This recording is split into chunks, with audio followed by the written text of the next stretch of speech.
Hello అండి. అందరికీ నమస్కారం. ఈరోజు మళ్ళీ ఒక మంచి కథతో మీ ముందుకొచ్చేసాను. కథ పేరు 'అద్దెకు ఆకాశం'. ఈ కథను రచించిన వారు సౌమ్య నిట్టల గారు. ఇంకా కథ మొదలుపెట్టేస్తున్నానండి. హైదరాబాద్ లాంటి నగరంలో నెలకి 50,000 ఆదాయం. ఎదుగుతున్న 2 పిల్లలున్న కుటుంబం. ఇలాంటి పరిస్థితుల్లో ఇంకో 5,000 నెలసరి ఖర్చు అంటే ఆలోచించాల్సిందే. శ్రీధర్‌కి ఆ అగత్యం వచ్చిందిప్పుడు. ఇది ఎవర్నీ పిలిచి చర్చించలేని విషయం. ఎందుకంటే ఎవరికీ అర్థం కాదు. వద్దనే అంటారు. విషయం ఏంటంటే శ్రీధర్ ఉండే ఇండిపెండెంట్ హౌస్‌లో మేడ మీద బ్యాచిలర్ల వాటా ఖాళీ అవుతోంది. ఇప్పటి వరకు అక్కడ ఉంటూ పోటీ పరీక్షలకి ప్రిపేర్ అవుతున్న 2 అబ్బాయిలకి పోస్టింగులు వచ్చాయట. వాటా అంటే పెద్ద వాటా ఏమీ కాదు. మేడని ఖాళీగా ఎందుకు వదిలేయడం అని ఓ వైపు చిన్న గదులు 2 వేశారు. పక్కనే ఓ బాత్రూమ్. తాము ఉంటున్న మొదటి అంతస్తులోని 4 గదుల వాటాతో పాటు దీన్ని కూడా అద్దెకి తీసుకోవాలని శ్రీధర్ ఉద్దేశం. ఇల్లు గల వాళ్ళు 70లలో ఉన్న దంపతులు. ఒక ఆడపిల్ల వేరే ఊళ్ళో కాపురం చేసుకుంటోంది. కొడుకుని అమెరికా పంపి చదివిస్తున్నారు. ఇంకా చేతికి అంది రాలేదు అతను. పైగా అతన్ని అమెరికా పంపడం కోసం చేసిన అప్పులు కూడా ఈ అద్దెల నుంచే తీర్చాలి వాళ్ళు. ఈ దంపతులు గ్రౌండ్ ఫ్లోర్లో ఉంటారు. ఇలాంటి చిన్న ఇళ్లల్లో అద్దెకు కారు ఉన్నవాళ్ళు రారనే ధీమాతో పార్కింగ్కి ఇచ్చే జాగాలోనూ ఓ 2 గదులు వేశారు. అక్కడ ఓ భార్యాభర్త ఉంటారు. వారి పిల్లలు హాస్టల్లో ఉంటారు. అందుకే ఈ ఇల్లు సరిపోతుంది. మొదటి అంతస్తులో శ్రీధర్ వాళ్ళ వాటా 4 గదులు. ఇంటి ముందు చిన్న ముగ్గు వేసేంత ఖాళీ స్థలం మాత్రమే ఉంటుంది. కాకపోతే వంటింటి వైపు కొంచెం జాగా ఎక్కువ వదిలారు. అక్కడ తులసి కోట, బట్టలు ఆరేసుకునే తీగలు, వాషింగ్ మెషిన్, పనమ్మాయి అంట్లు తోమే జాగా వదిలేస్తే ఇక ఏ స్థలమూ మిగలదు. తులసి కోట చుట్టూ ప్రదక్షిణ చేయటం సినిమాలలో చూడాల్సిందే. శ్రీధర్ పిల్లలు చిన్నవాళ్ళు. కూతురు మొదటి సంతానం. ఇంకా 9 నిండలేదు దానికి. రెండో వాడికి ఇప్పుడు 6. భార్య హేమ హౌస్ వైఫ్. శ్రీధర్ది ప్రమోషన్లకి పెద్దగా ఆస్కారం లేని చిన్న ఉద్యోగం. ఎక్కువ ఆశలు, ఎక్కువ కోరికలు, పోల్చుకోవడాలు లేకుండా ఉంటే హాయిగా వెళ్ళిపోయే జీవితం. కొంచెం మనసు పెడితే చిన్న చిన్న ఆనందాలకి కూడా ఆస్కారం ఉండే జీవితం. శ్రీధర్ ఇప్పటి వరకు ఏది సాధించినా సాధించకపోయినా ఆ పరిణతి సాధించాడు. ఓ తండ్రి, భర్త అయిన మగవాడు, మానసికంగా ఆరోగ్యవంతుడు, చెడు అలవాట్లు లేనివాడు, ఓకింత రసహృదయుడు. అయితే 50,000లో 15,000 అద్దె, ఇంటి ఖర్చులు తీసెయ్యగా కూడా బ్రహ్మాండంగా బతికేయొచ్చు అని చుట్టుపక్కల వాళ్ళు కూడా అనుకునేలా జీవిస్తున్నవాడు. ఇందులో శ్రీధర్ ఒక్కడిదే గొప్ప కాదు. అతని సహచరి హేమది ఇందులో సగం ఘనత. ఆరోగ్యకరమైన దాంపత్యాలని గమనిస్తే ఇద్దరూ ఒకేలా ఆలోచించేవారు కొందరైతే తమ భాగస్వామి గుణాలకి వ్యతిరేక ధృవాల్లో ఉంటూ ఒకరినొకరు నిరంతరం సవాలు చేసుకుంటూనే ఇద్దరూ ఓ భూమధ్య రేఖ మీదకి వస్తూ ఉండేవారు ఇంకో రకం. ఉదాహరణకి ఒకరు ఖర్చు చేసేవారైతే రెండో వాళ్ళు ఖచ్చితంగా అందుకు విరుద్ధంగా మారతారు. ఒకరు భోలా అయితే మరొకరు తెలివిగల వాళ్ళై ఉంటారు, లేదా అలా తయారవుతారు. శ్రీధర్లోని స్వాప్నికుడిని హేమలోని యథార్థవాది ఎప్పటికప్పుడు ప్రశ్నిస్తూనే ఉంటుంది. అప్పుడప్పుడు అతను తీసుకునే అందమైన, అంతగా ఆచరణాత్మకం కాని నిర్ణయాలకు ఎదురు నుంచుంటుంది. ఇప్పటికే తమతో సమానంగా సంపాదిస్తున్న వారికన్నా కొంచెం ఎక్కువ ఉంటుంది వీరి ఇంటి ఖర్చు. రోజు ఆఫీస్ నుంచి వచ్చేటప్పుడు పిల్లలకి చిరుతిళ్ళో, పండ్లో, పూలో ఏదో ఒకటి తేవాల్సిందే. అప్పుడప్పుడు మా ఆఫీస్లో చీరలు తెచ్చాడొక ఆయన అంటూ ధర కాస్త ఎక్కువైనా నచ్చిన చీర తీసుకొస్తుంటాడు. పెట్రోల్ ఖర్చు చూసుకోకుండా బండి మీద డ్రైవ్ అని పిల్లల్ని ఓసారి, తనని ఓసారి అలా తిప్పుకొస్తాడు. ఇవన్నీ జీవితంలో అనుభూతులు అంటాడు. నిజమే గాని అలా అలా ఒక్కో రూపాయి చూసుకోకపోతే ఎలా అంటే రేపు పిల్లలు మనం పెద్దవాళ్ళం అయిపోయాక ఇలాంటి సరదాలు అనుభవించలేదే అని బాధపడకూడదు కదా మరి అంటాడు. తనకి తెలుసు అది నిజమే అని. కానీ తాను ఇలా ఉండకపోతే ఇంకా ఖర్చుల మారైపోతాడు. అందుకే స్ట్రిక్ట్‌గానే ఉంటుంది హేమ. శ్రీధర్ అందుకు తల వంచుతాడు కూడా. ఈ మేడ మీదున్న వాటా విషయంలో మాత్రం విషయం తెగడం లేదు. అసలు ఆ వాటా ఖాళీ అవుతోంది అని తెలిసినప్పటి నుంచి తీసుకుందాం తీసుకుందామని మొదలుపెట్టాడు శ్రీధర్. హేమకి ఆశ్చర్యం వేసింది. చిన్న చిన్న దుబారాలు చూసింది కానీ ఇలా అమాంతంగా నెలకి 5,000 అదనపు భారం అని తెలిసి ఇంతలా ఎందుకు పట్టుబడుతున్నాడు శ్రీధర్ అని అనుకుంది. అప్పటికి అతన్ని అడిగింది కూడాను. మనకి 4 గదులు సరిపోతున్నాయి గదా! ఇప్పుడు ఆ పైన 2 గదులు ఎందుకు? అబ్బే! నాకసల ఆ 2 గదులతో సంబంధం లేదు. మరి 5,000 అద్దె పోస్తోంది ఎందుకు? శ్రీధర్: మనకి 2 పిల్లలు మర్చిపోయావా? వాళ్ళిద్దరి కోసమే. పిల్లలు పెద్దవాళ్ళయ్యి చేతికి అంది వస్తే సొంతిల్లు కట్టుకోవచ్చు. అప్పుడు చూసుకుందాంలే ఇవన్నీ. అన్నేళ్ళయ్యాక భూమి ధరలు ఇంకా పెరుగుతాయి. కట్టుకున్నా ఇలాంటి అగ్గిపెట్టె కట్టుకోగలం. అప్పుడు కూడా మేడకి నోచుకోం. మేడ అందుకా పైన వాటా కావాలంటోంది. అంత డబ్బు పోసేంత ఏముంది ఆ మేడలో విసుగ్గా అంది హేమ. అంతే. ఆమె దగ్గరగా వచ్చి కూర్చుండిపోయాడు శ్రీధర్. అతని మొహంలో వాదులాట తాలూకు చికాకంతా పోయింది. ఇప్పుడు సరైన ప్రశ్న అడిగావు అంటూ ఆమె చేతిని తన చేతిలోకి తీసుకున్నాడు. నా చిన్నప్పుడు మాకొక మేడ ఉండేది. మేడంటే ఏంటనుకున్నావు? మనలాంటి మధ్యతరగతి వాళ్ళకి ఓ స్వర్గపు ముక్క. వేసవి వస్తే టేబుల్ ఫ్యాన్ పెట్టుకుని చక్కగా చుక్కల కింద నిద్రపోయేవాళ్ళం. అమ్మ వడియాలు ఒరుగులు పెట్టేది. గంజి పెట్టుకుని చీరలారేసుకునేది. దీపావళికి మేము తెచ్చుకునే గుప్పెడు టపాకాయలు అయ్యాయి అనిపించాక మేడ మీదకెళ్తే ఆకాశంలో తారాజువ్వలు, బాణాసంచా అంతా ప్లానెటోరియంలోలా చూసేవాళ్ళం.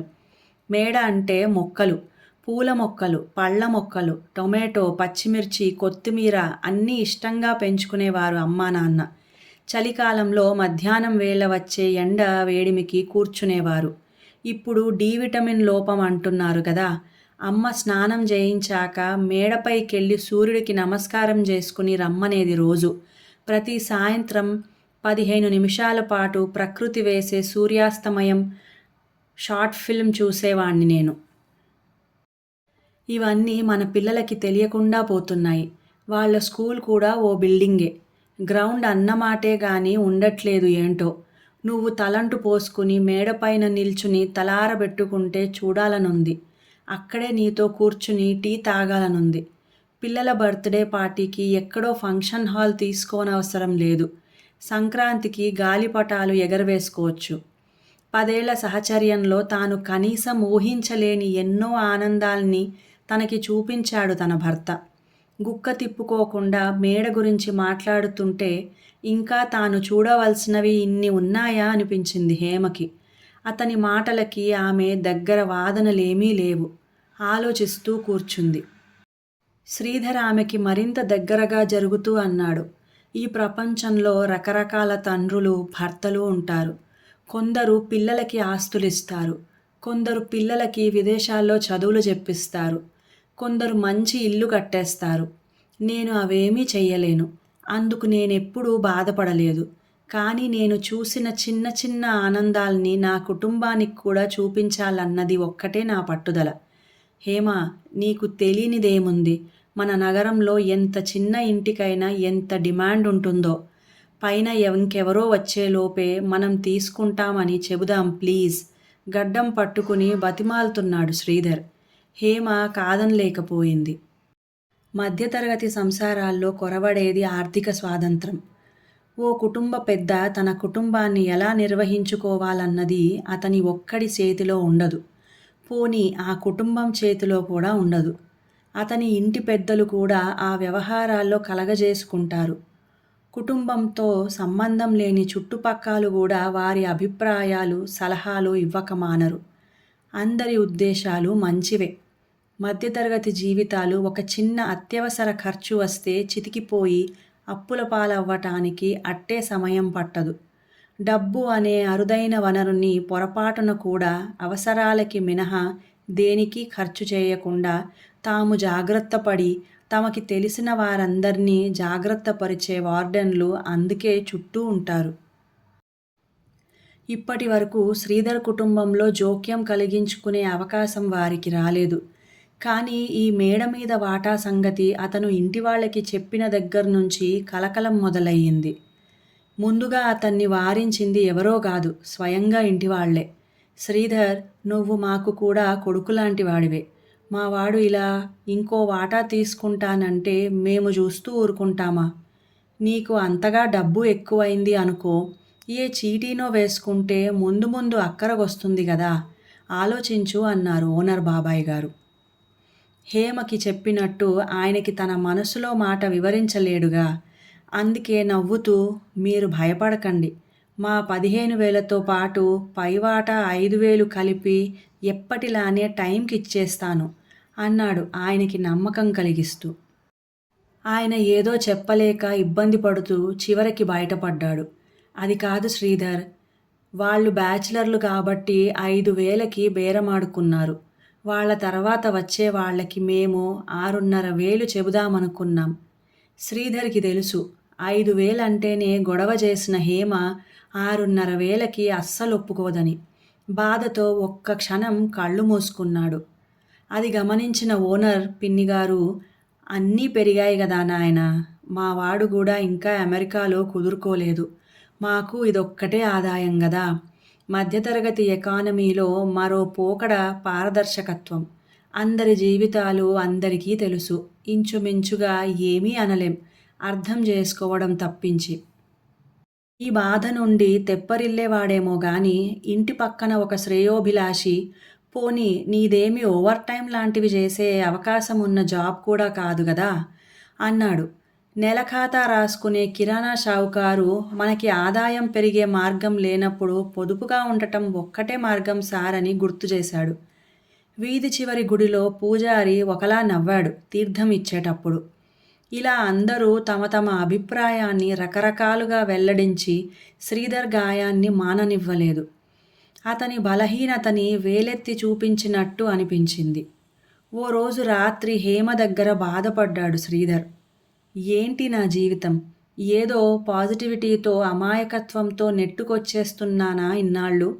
నేను పెద్ద జీతాలకి ప్రయత్నాలు చెయ్యక కాదు కదా.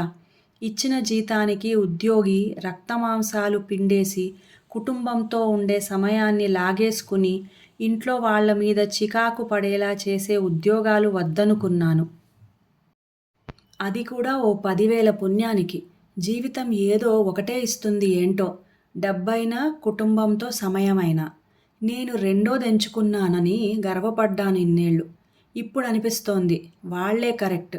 ఇంత చిన్న ఖర్చు కూడా భరించలేని నేను ఆర్థికంగా ఓడిపోయాను హేమ. విసుగ్గా లేచి వెళ్ళిపోయాడు శ్రీధర్. హేమ కనిపించింది. ఇలాంటి గొడవ జరిగాక మేడ ఉంటే అక్కడికే వెళ్ళేవాడు అని. వేదాంతంగా నవ్వుకుంది ఈ ఊహకి. శ్రీధర్తో చూసి హేమ అదృష్టవంతురాలు అనుకునే వారికి పెళ్లికి ముందు హేమ పరిస్థితి తెలీదు. తన తండ్రి అకస్మాత్తుగా చనిపోయాక చుట్టాల సహకారంతో బాధ్యత తీర్చుకోవడానికి తనకి సంబంధాలు వెతకడం మొదలుపెట్టింది తల్లి. తమ్ముడు ఇంకా చిన్నవాడు. హేమ వరుసగా పెళ్లి చూపులకి వరులని కలుస్తున్న సమయం అది. ఒక అబ్బాయి so and so computer course చేసేయి, నీకు ఉద్యోగం వేయించేస్తాను మా కంపెనీలో అంటూ ఏకపక్షంగా తన జీవితాన్ని కూడా ప్లాన్ చేశాడు. ఇంకో అబ్బాయి నేనేమీ మాట్లాడను, మీరు మాట్లాడుకుని చెప్తే పెళ్లి చేసుకుంటాను అని నిర్లిప్తంగా అనేశాడు. ఇంకో అబ్బాయి ఏమీ మాట్లాడలేదు. అతనికి అసలు అక్కడికి రావడమే ఇష్టం లేదని అందరికీ తెలుస్తూనే ఉంది. ఇవన్నీ గమనిస్తున్నా ఏమీ బయటికి చెప్పలేని పరిస్థితి హేమది. అమ్మకి ఇంకో సమస్యగా మారటం ఇష్టం లేక ఎవరైనా సరే అని మనసులోనే తీర్మానించుకుంది. అయినా ఏంటో ఏ సంబంధమూ కుదరట్లేదు. ఇలాంటి తరుణంలో శ్రీధర్ వాళ్ళ సంబంధం వచ్చింది. తనకి ఇప్పటికీ గుర్తు. శ్రీధర్ తన తల్లి, తండ్రి, చెల్లెలతో సహా వచ్చాడు. నలుగురు ఫ్రెండ్స్ లాగా ఒకరితో ఒకరు ఉండటం గమనించింది హేమ. మాట్లాడుకొమ్మని ఇద్దరినీ వదిలేశారు ఎప్పటిలాగే. వరస పెళ్లి చూపుల వల్ల కలిగే నిర్వేదంలో ఉంది హేమ. కొన్ని క్షణాల నిశ్శబ్దం తర్వాత శ్రీధర్ గొంతు వినిపించింది. ఎడమ చేతి చందమామ కుడి చేతి చందమామ అచ్చం ఒకేలాగా ఎలా వచ్చాయండి బాబూ మీకు? తాను పెట్టుకున్న గోరింటాకుని చూస్తూ ఆశ్చర్యంగా అడిగాడు శ్రీధర్. అప్పటి వరకు ఎటో చూస్తున్న హేమ మొదటిసారి అతని వైపు చూసింది. ఎగతాళిగా అంటున్నాడా అని. అలా అనిపించలేదు. కొంటెగా అంటున్నాడా అంటే అదీ లేదు.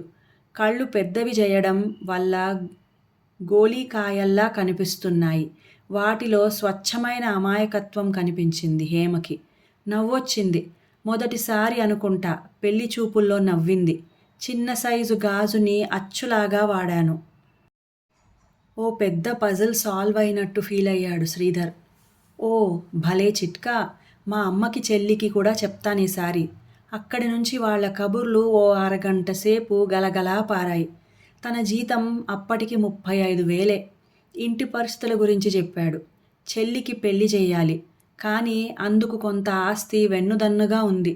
పూర్తిగా తన జీతం మీదే ఆధారణ పడక్కర్లేదు. హేమ కుటుంబానికి హేమకి నో చెప్పే వెసులుబాటు లేకపోయినా చులకనగా చూడని మొదటి మగవాడు శ్రీధర్. తన గురించి అడిగి తెలుసుకున్నాడు. అతనికి చెప్పేటప్పుడు తన ఇష్టాయిష్టాలేమిటో మొదటిసారిగా తెలిసొచ్చాయి హేమకి. చందమామ, చల్లగాలి, వాన, మల్లెపూలు, మామిడిపళ్ళు. శ్రీధర్ మాటల్లో వచ్చిన ఈ పదాల్ని విన్నాక ఇతనితో ఉంటే జీవితంలో ఓ తడి ఉంటుంది, శుష్కత్వం ఉండదు అనిపించింది. హేమకి అప్పుడు తెలిసొచ్చింది ఆ ముందు సంబంధాలన్నీ ఎందుకు కుదరలేదో. మొదటిసారి కోరుకుంది ఈ సంబంధం కుదిరితే బాగుండు అని. మనసులో అన్నవరం సత్యనారాయణ స్వామికి మొక్కేసుకుంది కూడా. సరిగ్గా 3 నెలలకి పెళ్లి తర్వాత మొదటిసారి అన్నవరానికే వెళ్ళి వ్రతం చేసుకుని మొక్కు తీర్చుకున్నారు నవదంపతులు. ఈ 10 ఏళ్ళు తన నిర్ణయం సరైనదే అని రుజువు చేస్తూనే ఉన్నాడు శ్రీధర్. కానీ ఈరోజు శ్రీమంతుడైన మగవాడు కూడా ఇవ్వలేని ప్రశాంతమైన కుటుంబ జీవితాన్ని సాధ్యం చేసిన తన భర్త ఓడిపోయానని భావించటాన్ని హేమ భరించలేకపోయింది. ఆఫీస్ నుంచి ఏమీ తీసుకురాకుండా ఇంటికొచ్చాడు ఆ రోజు శ్రీధర్. అతని మనసులో లేదు. ఇంటాయన పలకరించాడు. ఎప్పుడూ ఆనందంగా తిరిగి పలకరించి ఏమైనా కావాలా అని అడిగి కొంచెం సేపు మాట్లాడి పైకొచ్చేవాడు. ఆ రోజు మొహం తిప్పుకున్నంత పనిచేశాడు. ఇంటాయన మాత్రం మాట కలుపుతూ పైన ఇల్లు ఇచ్చేశామయ్యా, ఏమనుకోవద్దు అన్నాడు. ఏదో చేజారిపోయిన భావన కలిగింది శ్రీధర్కి. బండి పార్క్ చేసి పైకి వెళ్ళాడు. ఇల్లు లాక్ చేసుంది. భృకుటి ముడిపడింది. ఎక్కడికైనా వెళ్తే ఫోన్ చేస్తుంది హేమ. మామూలుగా అయితే కిందికెళ్ళి అడిగేవాడు. ఈరోజెందుకో మొహం చెల్లట్లేదు. హేమ సెల్ ట్రై చేస్తే రింగ్ టోన్ వినిపిస్తోంది. ఆ రింగ్ టోన్ ఎక్కడి నుంచి వస్తోందా అని ధ్వని వస్తున్న దిక్కువైపు అడుగులు వేస్తున్నాడు. పక్కకి తిరిగితే పైకెళ్లే మెట్లు. ఒక్కోటి ఎక్కుతుంటే రింగ్ టోన్కి దగ్గరవుతున్నాడు. మెట్లు ముగిశాయి. ముందుకెళ్తే మేడ. కొత్తవాళ్లు దిగారని సాయం చెయ్యటానికి వచ్చిందేమో అనుకున్నాడు. కానీ అక్కడి దృశ్యం చూసి నోరెళ్ళబెట్టేశాడు శ్రీధర్. సూర్యాస్తమయం వేళ. మేడ మధ్యలో 2 కుర్చీలు. మధ్యలో టీపాయ్ మీద 2 కప్పులు, ఓ ఫ్లాస్క్. పిల్లలు మేడంతా పరుగులు తీస్తూ ముట్టించుకునే ఆట ఆడుకుంటున్నారు. మూలగా ఓ కొత్త మొక్కతో ఓ కుండి, గంజి పెట్టి ఆరేసిన ఓ చీర. వీటన్నిటి మధ్య తలంటుకున్న జుట్టును నవ్వుతూ ఆరబెట్టుకుంటున్న హేమ. పెళ్లి చూపుల్లో లాగే గోలీకాయ కళ్ళేసుకుని చూస్తున్న శ్రీధర్ని చూసి నవ్వుకుంది హేమ. అతని దగ్గరికెళ్ళి అతని చెయ్యి పట్టుకుని కుర్చీల దగ్గరికి తీసుకొచ్చింది. ఇంకా మాటల్లేవు శ్రీధర్కి. టీ పోసి ఇచ్చింది కప్పులో. ఎదురుగా అతను చెప్పినట్టు ప్రకృతి సమర్పించే లఘు చిత్రం మొదలయ్యింది. ఒక్కో అంగుళం అస్తమిస్తున్న సూర్యుడు. ఊదా, కాషాయం, ఎరుపు, నీలం షేడ్స్లో వింత వింత వన్నెలు పోతున్న ఆకాశం. ఎయిర్ షోలో విమానాల్లాగా ఓ ఫార్మేషన్లో ఇంటికి తిరిగెళ్తున్న పక్షులు. ఇవన్నీ చూస్తున్నాడు శ్రీధర్. హేమ వైపు తిరిగాడు. ఎలా? మీరు అప్పుడప్పుడు ఇచ్చే డబ్బు నా దగ్గర కొంత దాచిపెట్టాను. ఎప్పుడైనా మీకు ఏదైనా కొనిపెడదామని. ఇంతకన్నా మంచిది మార్కెట్లో ఏదీ కనిపించలేదు. ఓహో, ఎంత దాచావేంటి? ఓ నెలపాటు ఈ వాటా మనదయ్యేంత. నెల గడిచాక అప్పుడు చూద్దాం ఇద్దరూ నవ్వుకున్నారు. యథార్థవాది అయిన హేమ ఈ నిర్ణయం తీసుకునే ముందు లెక్కేసుకుంది. 6,500లో తాను అద్దెకు తీసుకున్నది 2 గదులు, కొన్ని చదరపు అడుగుల మేడ, పిల్లలకి తనకి ఆరుబయట గుండెల నిండా ఊపిరి తీసుకునే స్థలం. అన్నిటినీ మించి శ్రీధర్ ఆనందం. అలా అనుకున్నప్పుడు 6,500 చౌకబేరంగానే అనిపించింది హేమకి. శ్రీధర్ మేడ గురించి వర్ణించేటప్పుడు ఓ ముఖ్యమైన విషయం చెప్పనే లేదు. మహానగరంలో భూమైనా సులువుగా దొరుకుతుంది గాని ఆకాశం దొరకడం అసాధ్యం. అందుకే చేతిలో వేడి టీతో, పక్కన మనసెరిగిన సహచరితో ఆనందంగా ఆడుకుంటున్న పిల్లల మధ్య ముఖం నిండా తృప్తితో మెరిసే కళ్ళతో హక్కుగా తాను ఓ నెలకి అద్దెకు తీసుకున్న ఆకాశాన్ని తనివి తీరా ఆస్వాదిస్తున్నాడు శ్రీధర్. ఇంకా కథ సమాప్తం. ఈ కథ మీకు నచ్చినట్లయితే ప్లీజ్ లైక్ చేయండి, షేర్ చేయండి, మంచి కామెంట్ కూడా పెట్టండి. అలాగే నా సంగీతం ఛానల్ సాగరిక సంగీత మండలి ఛానల్ని కూడా సబ్స్క్రైబ్ చేసుకొని మంచి భక్తిరసమైన పాటల్ని వినండి. ఇంకా సెలవు.